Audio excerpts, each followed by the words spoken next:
नमस्कार, स्वागत है आप सभी का सीएनबीसी आवाज पर। आप देख रहे हैं खिलाड़ी नंबर 1। मैं हूं हर्षिता सावंत और भारतीय बाजारों में एक और मजबूत शुरुआत देखने को मिल रही है।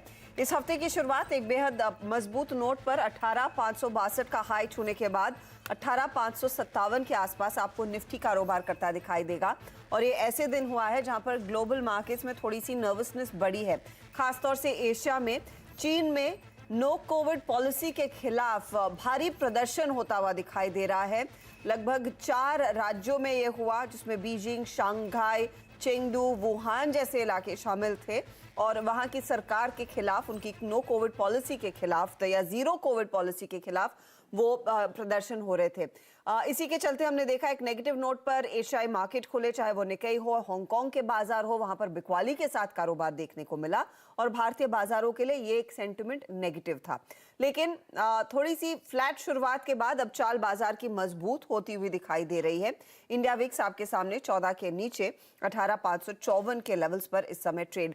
इनफैक्ट आपके लिए लेकर आते हैं एडवांस डिक्लाइन रेशियो, जो आपको बेसिकली तस्वीर और भी साफ होती दिखाई देगी कि मिड कैप्स के हवाले दरअसल ये तेजी है। इंडेक्स थोड़ा सा शांत जरूर है, लेकिन हाँ, स्टॉक स्पेसिफिक एक्शन भरपूर देखने को मिला है। तो इस तरह के शुरुआती दिन में आपकी क्या ट्रेडिंग रणनीति होनी चाहिए और पूरा हफ्ता कैसे पैन आउट करेगा, इस पर हम बात करेंगे। हमारे साथ जुड़ रहे हैं इस हफ्ते के 3 नए खिलाड़ी। आज एंजल वन के समित चौहान, एलकेपी सिक्योरिटीज के रूपक डे और कोटक सिक्योरिटीज के अमोल अठवले हमारे साथ है। आप तीनों का ही स्वागत है। अमोल, वेलकम टू खिलाड़ी नंबर 1। पहली बार आप दरअसल इस प्लेटफॉर्म से जुड़ रहे हैं। पहले मार्केट की बात हो जाए, आप लोगों की अप्रोच क्या है कोटक सिक्योरिटीज पर? एक अच्छी खासी तेजी देखने को मिली है, हाई से ज्यादा दूर नहीं है, तो इन लेवल्स पर खरीदारी का मौका है? हर्षदा नमस्ते। आई थिंक यस, मार्केट का फॉर्मेशन अगर हम देखते हैं तो ये अप ट्रेंड कंटिन्यूएशन फॉर्मेशन हम उसको बोल सकते हैं, जहाँ पे हायर बॉटम फॉर्मेशंस है। बट अगर हम इंट्राडे चार्ट्स पे अगर देखते हैं तो थोड़ा माइल्डली ओवरबॉट है, ये थोड़ा रैली एक्सेस हो गया है, इसके लिए मार्केट साइडवेज चल रहा है।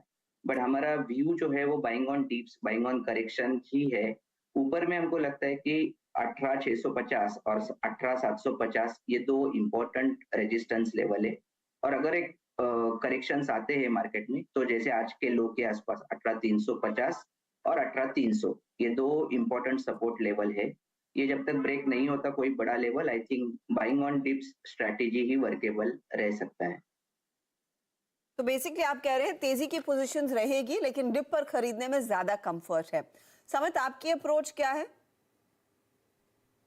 Good morning Harshada. देखिए, बायर्स डेफिनेटली पॉजिटिव है और लास्ट 2-3 हफ्तों से थोड़ा की इंडाइसेस में हमने कंसोलिडेशन देखा है, बट ये लाजमी है क्योंकि एक अच्छी खासी रैली आई है, ऑल टाइम हाईज हम अप्रोच कर रहे हैं, तो वहां पे थोड़ा बहुत कंसोलिडेशन की इंडाइसेस में होना लाजमी है और वही हम देख रहे हैं। लास्ट 2-3 दिनों से एक चीज अच्छी हुई है कि जो ब्रॉडर मार्केट है उसका पार्टिसिपेशन आ गया और जो मिड कैप इंडेक्स जैसे पॉइज्ड है, तो यहाँ पे हमें लगता है कि यहाँ से लीड होगा वो मिड कैप इंडेक्स का होगा, वहीं पे आपको ज्यादा फोकस करना है। तो डेफिनेटली हमारी स्ट्रेटेजी तो वही रहेगी, कैश मार्केट के स्टॉक्स पे ज्यादा फोकस कीजिए और मिड कैप्स में हमें जो जो थीम्स अनफोल्ड हो रही है वो थीम्स पे फोकस करके वहां से हमें स्टॉक स्पेसिफिक रुझान पे ही फोकस करना है। बायस पॉजिटिव है, 18,100 का एक स्ट्रॉन्ग सैक्रोसेंट सपोर्ट निफ्टी के लिए बन गया।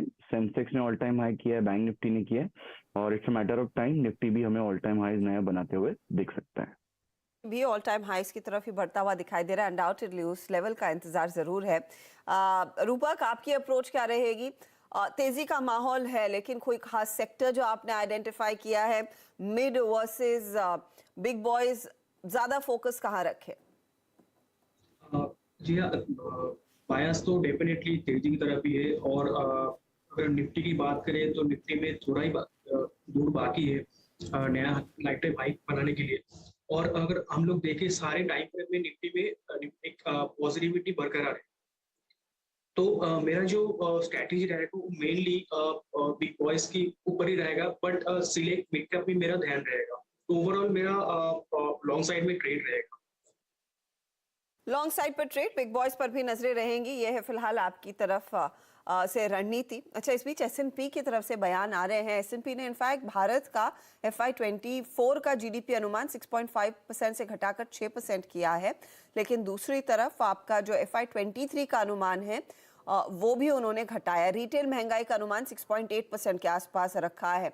तो ये फिलहाल S&P जो एक रेटिंग एजेंसी है उनकी तरफ से बयान आ रहे हैं कि भारतीय अर्थव्यवस्था की तस्वीर कैसी उभरती हुई दिखाई देगी। FY23 का अनुमान 0.3 बेसिस पॉइंट इन्होंने घटाया, 0.30 बेसिस पॉइंट रादर घटाया है, 30 बेसिस पॉइंट घटाया है। उस पर आपकी नजरें होनी चाहिए। नॉर्मली रेटिंग एजेंसीज अपने अनुमान थोड़ा सा डिलेड देती हैं, तो शायद ये सब बाजार में फैक्टर इन किया हुआ है। ये आपके बस नज़र के लिए रखनी चाहिए चीज़ें। चलिए ट्रेड्स लेना शुरू करते हैं। रूपक, आपने कहा तेजी की तरफ ही फोकस है, पहला ट्रेड क्या रहेगा? जी, मेरा पहला ट्रेड रहेगा अपोलो टायर्स में। स्टॉक ने एक रेक्टेंगल पैटर्न ब्रेकआउट दिया डेली चार्ट में और अपसाइड में 360 तक जा सकता है और नीचे